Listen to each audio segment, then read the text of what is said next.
My bestie and I transmigrated to ancient times together. She disguised herself as a man and became the emperor. This humble official greets your majesty.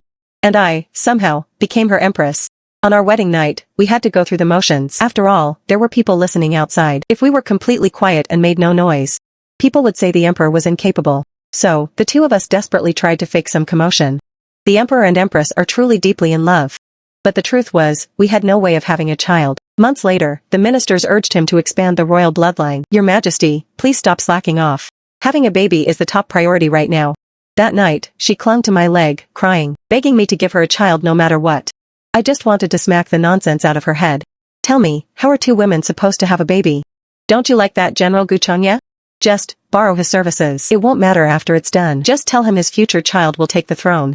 I believe no one could refuse such an offer. Besides, Guchongya is so handsome. And so, I listened to my bestie's crazy plan. It reminded me of that car accident we were in, back when we were both still conscious. My bestie gripped my hand tightly. She forced a small smile. She said she regretted saying we should die together. She told me I had to live. She said she probably wasn't going to make it. As it turned out, neither of us made it. We both transmigrated to ancient times. I became the legitimate daughter of the Jiang family, of a fourth-rank official. My bestie transmigrated into a prince in the cold palace, disguised as a man. On the day of the imperial banquet, the two of us bumped into each other, eyes wide with shock. We found a secluded spot, and held each other, crying our eyes out. Do you have any idea what kind of life I've been living? The food is spoiled, and there isn't even a single side dish. That crazy woman brainwashes me every single day, saying that I can become the emperor, telling me to fight for the throne. But how can I compete? I don't exactly have the equipment for it. Do you think I've had it easy? The concubine's daughter spikes my food with all kinds of weird poisons every day. So, did you eat it? Not a single bite. I scared her off. And that spoiled food? Did you eat it? Not even a dog would eat that. I sneak into the imperial kitchen every day to steal food. See? I've even put on some weight. As expected, we're both still as crafty as ever. But we truly felt for each other's situations. My bestie is disguised as a man. If she's ever found out, it's a death sentence. Plus, she was raised in the cold palace. She suffered all kinds of abuse. Her clothes were full of holes. As for me, I have to be on guard constantly against those concubines and ladies. Constant poisoning and slander. What are you planning to do? I have to make a grand entrance. But seriously, I'll just take it one step at a time. Once I'm an adult, I can leave the palace. By then, I'll become a leisurely prince. When that time comes, I'll marry you. My bestie was always so optimistic. In these cruel ancient times, we only had each other. My eyes stung with tears. I gave her a relaxed smile and said, fine. I'll wait for you to marry me then. After saying that, I didn't dare stay away from the banquet for too long. We left one after the other, returning to the banquet, acting like we didn't know each other. I felt a gaze on me the entire time. But despite looking around several times, I couldn't find the source of that gaze. Maybe I was just being paranoid, watching my bestie hiding in a corner eating. I let out a sigh. I had no idea when we'd see each other again after this. No one knows what tomorrow will bring. I only hoped my bestie would stay safe. 4 months passed by. Until one day, I finally heard news about her again. She had actually become the emperor. The first prince was demoted from crown prince. He conspired with several ministers to start a rebellion. The only one who could stop it, General Gu, had been sent to the frontier a month ago. There was no one left to stop the first prince. The first prince stormed the palace, forcing the emperor to abdicate. Only with an imperial decree would his rule be considered legitimate. The emperor refused. So the first prince, right in front of the emperor's eyes, executed every single prince and princess, making himself the emperor's only surviving heir. But among those killed, my bestie wasn't there, maybe because she was so invisible. Or maybe she was just that lucky. Crafty as ever, she had already hidden herself away. The rebellion was suppressed within 3 days. General Guchongya returned with 10,000 elite troops and surrounded the imperial palace. The first prince's coup failed. The palace was turned into a bloodbath. The already elderly emperor had witnessed everything, seeing his children die one by one before him. He was already consumed by grief and illness. Before he breathed his last, he learned there was still one prince alive in the cold palace, and so, he passed the throne to my bestie. I listened as Xiao Tao recounted the rumors. And piece by piece, I put the story together. So, my bestie's situation now is that the old emperor is dead. All her competitors are dead too. Even the treacherous ministers are all gone. Oh my god, my bestie hit the jackpot. She just became the emperor like that? Wait. Is she going to run this country into the ground? The next second, Xiao Dai burst into the room, shouting, Miss, come out quickly. The eunuchs from the palace are here. They say you've been appointed as the empress. What? I scrambled to my feet and rushed out. The eunuch bearing the decree was already at the courtyard gate. He had a very fawning smile on his face. Behind him were my father, his concubine, and my half-siblings, all kneeling. By the mandate of heaven, the emperor decrees, the legitimate daughter of the Jiang family is virtuous and wise, possessing both grace and dignity, a paragon of motherhood for the world. She is hereby established as the empress, the mistress of the inner palace. The ceremony will take place on the 30th of this month, an auspicious day, to guide the realm as the mother of the nation, by order of the emperor. I knelt there, completely stunned. My smile was forced. The imperial decree in my hand felt like a hot coal. My dear bestie. When I said you should marry me, I was joking. Who told you to actually go through with it? From now on, I must address you as Your Majesty the Empress. I am Xuanfu, the chief internal steward. You may address me as such. Before I could tell Xiao Tao to give him some money, my cheap father stepped in and handed over a large silver ingot. Once Xuanfu was seen off, I ignored all the jealous glares and turned to leave. My cheap father hurriedly followed me, asking, "How do you know the emperor?" I kept walking with a cold expression. "It's none of your business how we know each other. I'm about to become empress, you should just be happy about it." Wait, Jiang Mian. What kind of attitude is that? Even if you ask me 100 times, I won't tell you. I don't even leave the house. How could I possibly know the current emperor? Exactly, father. My sister never leaves the house. If she knows him, could it be? Everyone there knew exactly what she was implying. I waved the imperial decree in my hand. It was quite heavy, the ends were probably made of solid wood. I really wanted to bash her head with it, but I couldn't. Sister, are you truly stupid or just acting? You dare slander me? Aren't you afraid that once I'm empress, I'll have the emperor execute you immediately? What kind of person was my bestie? She'd attack whoever I pointed at. If she starts the fight, I'll finish it, you little snake. My sister's face twisted with rage, but she didn't dare say a word. I finally felt like I could breathe again. I never have to care about what others think anymore. Actually, marrying my bestie isn't a bad idea. 2 weeks before the wedding, she finally summoned me to the palace. Under the guise of cultivating our relationship, she dismissed all the maids and eunuchs. I looked at her with an amused expression. She immediately knelt down, hugged my leg, and started sobbing. I didn't really want to marry you either. Who would have thought I'd actually end up as the emperor? If I don't marry you, and the secret gets out, the ministers will definitely revolt. I'm terrified I'll meet a gruesome end. Seeing my usually carefree bestie crying so pitifully, it was clear she'd been scared to death lately. I pulled her up from the floor. What are you crying for? I never said I wouldn't marry you. We became sworn sisters on our knees as kids. We swore to share wealth and hardships together. I will stick with you to the end. I knew you were the best. Just hold on for 2 more weeks. Once we're married, you won't be alone anymore. The wedding day wasn't very grand. Everything was kept simple. To the public, he said that as the emperor.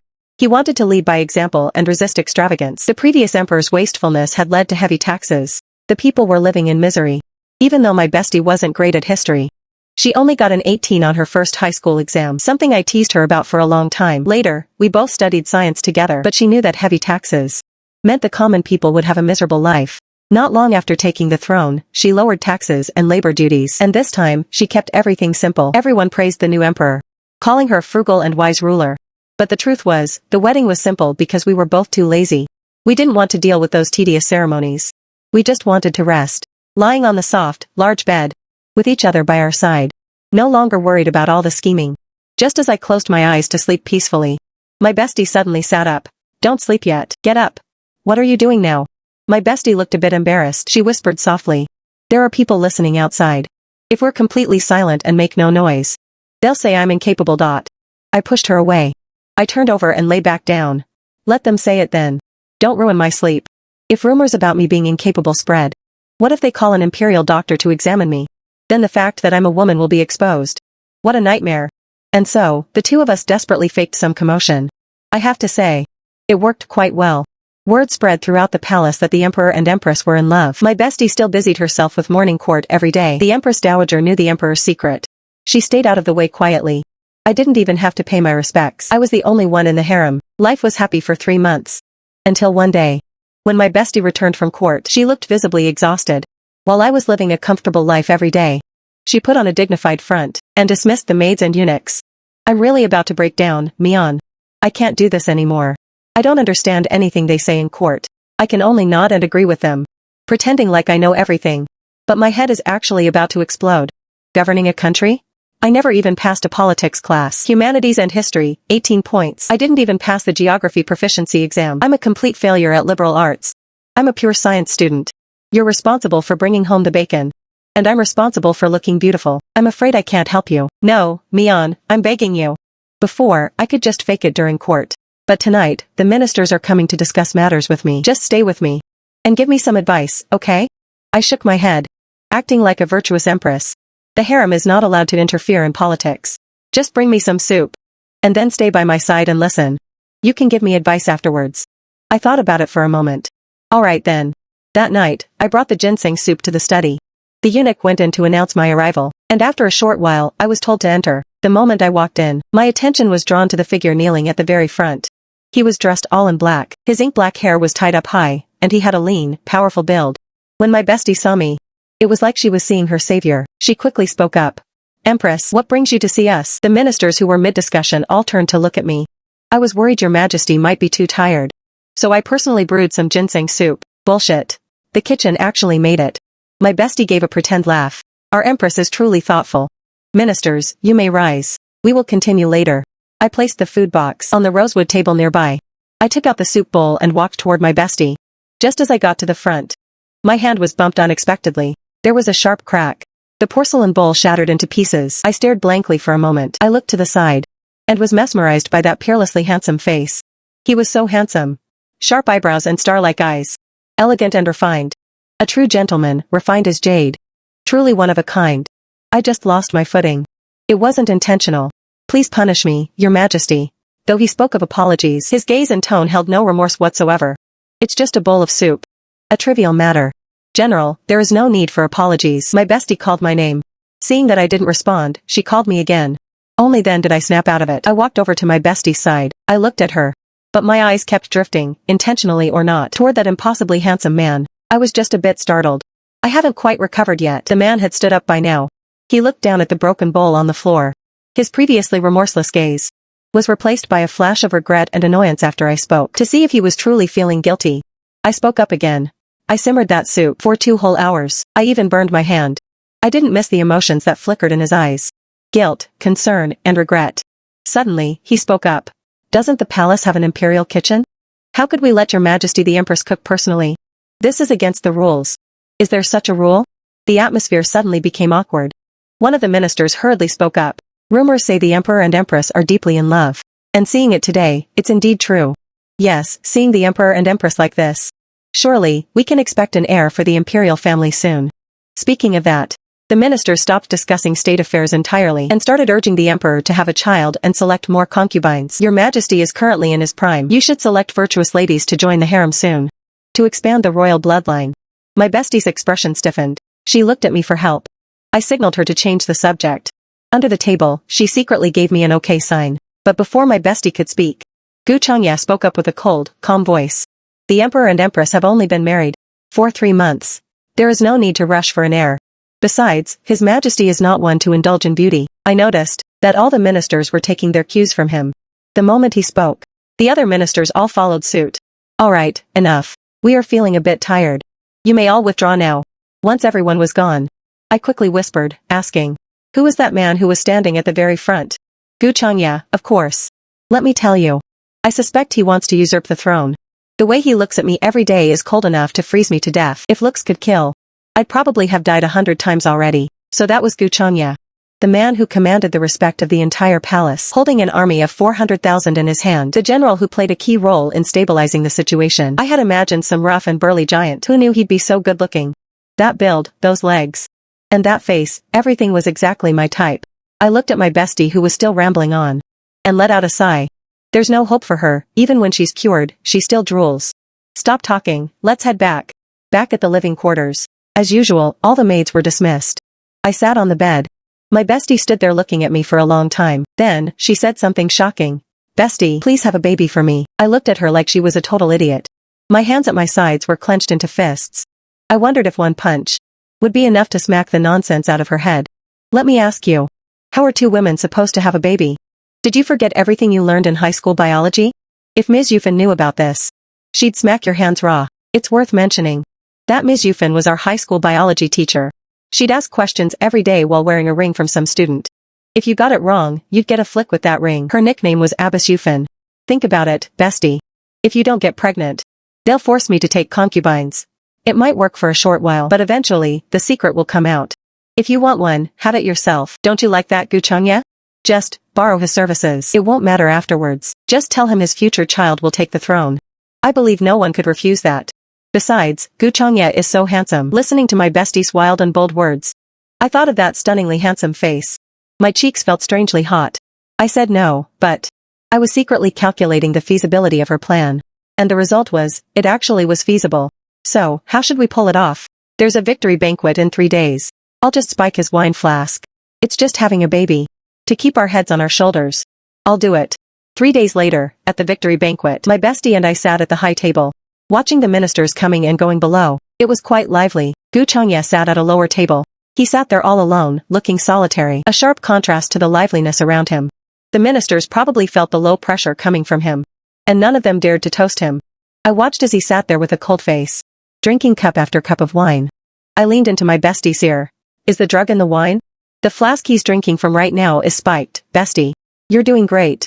After the two of us finished our little conspiracy, I suddenly felt a familiar gaze. It was a gaze I felt like I'd experienced a long time ago. I looked around the room. But no one was looking our way. My bestie suddenly grabbed my hand. I felt some killing intent just now. Do you think someone is trying to kill me at the banquet? Just then, Gu Changye suddenly stood up and walked to the center. His eyes looked a bit hazy. I'm afraid I've had too much to drink. I'd like to take a short rest. Very well. Someone, take General Gu down to rest. Watching Gu Changye being led away, my bestie nudged me with her elbow. I stood up. I'm feeling a bit unwell. Before I could finish, my bestie immediately added, then you should go back and rest early.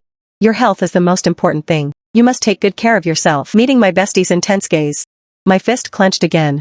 I could only grit my teeth and agree. Yes, Your Majesty. I arrived at the side hall where Gu Changye was. I opened the door, and in the dim light, I could vaguely see someone lying on the bed.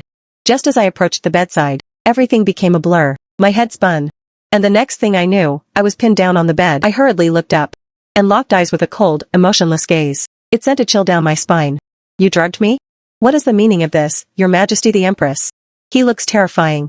The temperature around him was cold enough to freeze someone to death. He figured it out. I'm not going to die, am I? I really shouldn't have listened to my bestie's crazy ideas. How did I have the nerve to come and borrow his services? Gu Changye's eyes sharpened. I immediately spoke up again, blurting out all the pleas for mercy that I had planned to say the next morning. The Emperor. He's incapable. I've never been able to get pregnant, so I thought. Gu Changye's pupils constricted.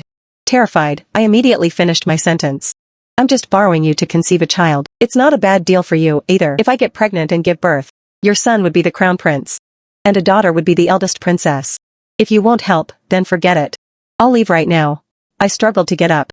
Unexpectedly, in the next moment, a burning kiss pressed down on me. After a long kiss, I looked at Gu Changye, whose gaze was a bit frightening. He curled his lips into a smile. Besides me, who else did you want to find? No one. There's no one else but you. The next morning, I opened my eyes and saw Gu Changye's handsome face. I hurriedly sat up. The moment I moved, Gu Changye woke up. He stared at me intently. The Emperor never touched you before? He didn't.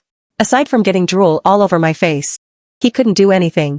Then what will you do once you're pregnant? That's for me to figure out. He suddenly pulled me into his arms. He was silent for a long time before speaking. Just blow this when you need me. Before he left, he handed me a jade whistle. My legs felt weak. I had to rest for a while before heading back. I forced myself to return to the sleeping quarters. My bestie was already waiting there. I closed the door and collapsed onto the bed. I felt as if my very soul had been drained.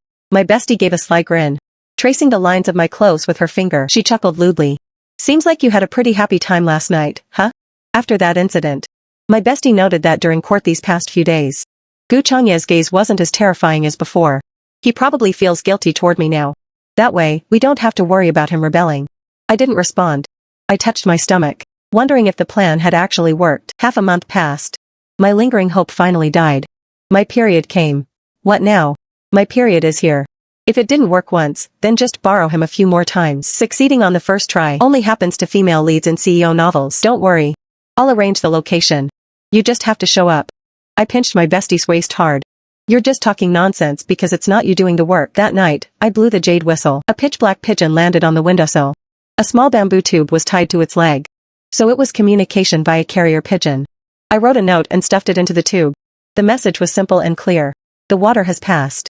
I need to borrow you again in a few days. The pigeon fluttered its wings and flew away. After a short while, it fluttered back.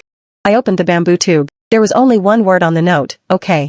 I let out a sigh of relief. As long as he agreed, it was fine. The imperial court was surprisingly harmonious. My bestie came back from court every day in a good mood. Her complexion was glowing. She looked nothing like the dried-up mess she was before. Meet him again tomorrow night. Leave everything to me. After sending off the pigeon again, I saw it fly back once more. The note still only had one word, okay. The following night, my bestie dismissed all the maids from the courtyard. I sneakily went to the side hall. I pushed the door open, thinking I'd have to wait for Gu Changya. To my surprise, he was already there. However, his gaze seemed very conflicted. But that conflict faded significantly when our eyes met. 2 hours later, I tried to send him away. Not only did Gu Changya not leave, he pulled out a white jade hairpin from somewhere. He personally pinned up my hair before finally departing. Afterward, I sent him a message to come over once every month. Finally, in the 4th month, I felt nauseous just looking at my morning soup. I covered my mouth and retched. My bestie immediately called for the imperial physicians. The physicians all knelt down in a rush, offering their congratulations. My bestie hugged me, nearly weeping with joy as she rewarded the physicians. Once everyone was dismissed, my bestie was so excited she almost started jumping. Bestie, am I about to become a father? Even though the child isn't mine. The bestie is mine. Ha ha ha ha. My bestie immediately gave the unborn child a nickname. She called it Gold Medal, as in death-exempt gold medal. The news of the pregnancy spread quickly. But the pregnancy itself was difficult to endure. Oily food made me nauseous. Bland food was impossible to swallow. I threw up after eating sour things. I threw up after eating spicy things too. I often felt like someone was watching me in secret. It made me jittery during the day. And I couldn't sleep well at night. I told my bestie about it. She thought it might just be the pregnancy. The imperial physician said the same thing. He told me to walk around more when I could. It's worth mentioning that seeing my morning sickness and discomfort, my bestie personally cooked a pot of crap for me. It made me vomit from sheer disgust. As the months passed, my back started to hurt more and more. One night, I couldn't fall asleep. So I thought about taking a walk in the courtyard. Seeing my bestie sleeping soundly, I didn't have the heart to wake her. I pushed open the door and saw a black figure standing under the tree in the courtyard. It gave me a fright. I thought I'd seen a ghost. To my surprise, it was Gu Changya. As I walked over, I noticed he had lost some weight. There were faint dark circles under his eyes. He looked like he hadn't slept well in a long time. I knew Gu Changya was a powerful martial artist, capable of leaping over walls and onto roofs. Entering the palace wouldn't be hard for him, but I still didn't expect him to appear here in the middle of the night. Gu Changya, why are you standing here in the middle of the night? This is the imperial palace. If I were to raise an army in rebellion, would you blame me? Why would you rebel? I just want to get what I want. If you must be the empress, then why can't I be the emperor? What kind of rebellion involves informing me beforehand? Wait, no. Rebellion is out of the question. I'll pretend I never heard any of this today. You should leave. I turned to head back inside. Gu Changye grabbed my hand. Just then, the door opened. I saw my bestie walking out, rubbing her eyes. Bestie, why aren't you sleeping? Who are you talking to? When my bestie finished rubbing her eyes and saw him, she almost screamed. She hurriedly covered her chest, then hurriedly covered her mouth and dove back into the room. The emperor is a woman. The three of us sat around the wooden table, forming a stable triangle. Lowering her voice, my bestie explained everything that had happened. From living in the cold palace disguised as a prince, to accidentally ascending the throne, and then to the scheme involving Gu Changya. She laid it all out clearly. Gu Changya didn't say a word. The pressure radiating from him was suffocating. My bestie immediately resorted to her ultimate skill. She grabbed Gu Changya's leg and started crying. I don't want the throne anymore. I don't want anything. I only ask, for the sake of Jiang Mian carrying your child, that you only kill me. Don't kill my bestie. Seeing my bestie do this, I was moved. I looked at Gu Changya with a determined gaze. Just kill me instead. Don't kill my bestie. Gu Changya gave my bestie a cold look. Get up. My bestie scrambled up and sat back in her chair. Gu Changya looked at me again. His eyes were full of helplessness. My family has been loyal for generations. We have never harbored any treacherous thoughts toward the imperial family. Actually, even as a woman, you could have ruled as empress. I would have served you with all my heart just the same. My bestie sat there like a frightened quail, not daring to speak. She frantically signaled me with her eyes for help. I pretended not to see it. Gu Changya continued. Who would have thought you'd treat such matters like a game? Disguising a girl as a boy, 2 women getting married. And finally, this whole business of having a child. Yes, but it's already come to this, hasn't it? We have no other way now. How about this? General Gu, just pretend you don't know anything? My bestie didn't notice the murderous look in Gu Changya's eyes. I kicked her hard. She finally realized and shut up. Gu Changya spoke casually. There is a way. What way? Fake your deaths to escape. The emperor and empress both perish. And then, it's discovered that the emperor had a twin sister. And if you don't agree, I'll rebel. How can someone talk about rebellion so righteously? Didn't you just say your family was loyal for generations and that you had no treacherous thoughts? I said that just a moment ago. Now I'm saying if you don't agree, I'll rebel. In any case, Mian Mian must be my wife. I agree. This is the best method. Instead of living as a man forever, it's better to return to being a woman. I understand the logic. But what if the ministers have objections? They won't dare. Oh, right. Sitting here is the great General Gu, who commands 400,000 troops. And has countless military achievements to his name. Bestie, I grant you permission to pursue your happiness. I can see the two of you are a match made in heaven. A perfect union. An absolute, heavenly match. Good grief, she just sold me out like that. A great fire burned the entire Phoenix Hall to the ground. My bestie, Gu Changya, and I stood on the wall. I watched as my bestie wiped away her tears. How much money will it take to rebuild that? I'll provide the funds. Deal. While the firefighting was in full swing, we went straight to the Empress Dowager's palace. My bestie always called her crazy woman. But she wasn't crazy at all. Seeing us arrive, she calmly stood up and agreed. Do you even know what's happening? You're just agreeing? Humph. Do you think everyone is as stupid as you? Sometimes I really wonder if you're actually my biological child. The fire burned out. Everything was turned to ashes. Although no bodies were found, everyone concluded the emperor and empress had burned to death, leaving nothing behind. Having lost 2 emperors within a year, there were no other male heirs to take the throne. The ministers gathered in the main hall, looking at one another. They were all loyal subjects, but none could make a decision. None of them had any ill intentions. In the end, they all decided. The country could not go a day without a ruler. They would ask Gu Changya to ascend the throne. That was when Gu Changya arrived. Behind him was my bestie, back in women's clothing. He walked to the front with a cold face, and announced my bestie's identity. That she was the late emperor's biological sister. The only remaining member of the imperial family. Greetings, your majesty. Greetings, son-in-law. Long live the empress. Long live, long live. From then on, the palace had an empress regnant. And the general's manor had a lady Gu. In the general's manor, I lay on the bed reading a new picture book. When I saw Gu Changya return, I sat up and asked, is it all over? Why are you looking at me like that? You are finally my wife. Finally? Can't you tell that I like you? You like me? Wasn't it because you wanted your child to be emperor? Wait, that's not right. That was just what my bestie and I thought. So, you don't like me? I spoke with a guilty conscience. I do. I like your face. I like your build. I like your abs. Doesn't that count as liking you? Looking at my evasive gaze, Gu Changya couldn't take it anymore. If you didn't like me, why did you choose me back then? Because you were the most suitable. Help. I hate how much of a blockhead you are. Gu Changya looked like his heart was breaking. I didn't know what to say. After a while, he seemed to have comforted himself. He pulled me into his arms. It's fine. We have a long time ahead of us. You can only be mine. I am Gu Changya. I guarded the frontier and wiped out the invading raiders in one stroke. The price was that both my parents perished on the battlefield. Upon returning in triumph, the emperor appointed me a great general of the first rank, bestowing upon me countless rewards. A grand victory banquet was held. At the banquet, as I drank my wine, I found the extravagant scene quite boring. Then, I felt something. Following my intuition, I looked up and met the gaze of a very spirited-looking young lady. Her eyes were bright, like unblemished pearls. My gaze was immediately locked onto her. Only one thought remained in my mind. I wanted to marry this woman. Definitely, and absolutely. Afterward, I kept looking at her, consciously or not. The more I looked, the stronger the feeling became. Then, I saw her exchange looks with someone.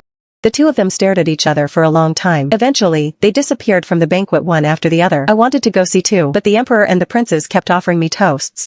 I couldn't get away. After a while, I saw her return. She sat there looking rather unhappy. Did that person just bully her? Later, I found out who that lady was. It turns out she was the eldest daughter of the Jiang family. I was eager to go propose marriage immediately. But my parents had just died. According to national law, I had to observe 3 months of mourning. I could only marry after those 3 months. However, just after the first week of mourning, the emperor sent me to reclaim the frontier. I thought a little delay wouldn't matter. Once I gained more military merit, I could use it as a basis to ask for her hand. Motivated by that thought, I reclaimed the frontier in record time. It only took 10 days. Leaving part of the army to guard the area, I brought 10,000 elite troops back to report. Who would have thought the palace had changed so much? I had no choice but to save the emperor again. The emperor was saved. But then he died anyway. Only one prince was left in the palace. I didn't care who took the throne. As long as I could marry her.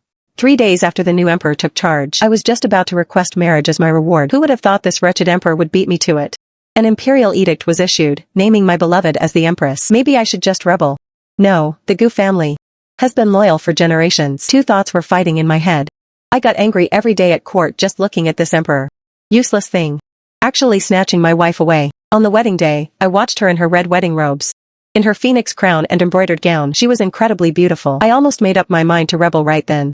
But forget it, as long as she's happy. I thought we would never meet again in this life. That day in the imperial study, the wretched emperor actually got to drink soup she had personally brewed. If it weren't for him, I would have been the one drinking that soup. I spitefully knocked over the bowl. If I couldn't have it, neither would he.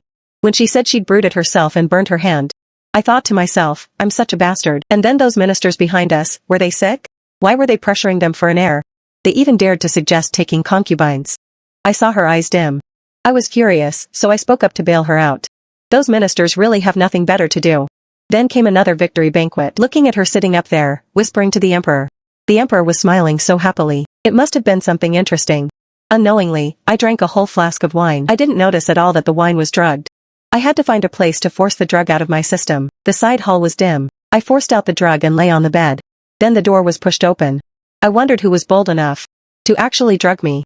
When that person approached, I pinned them down. When I saw her clearly, my heart skipped a beat.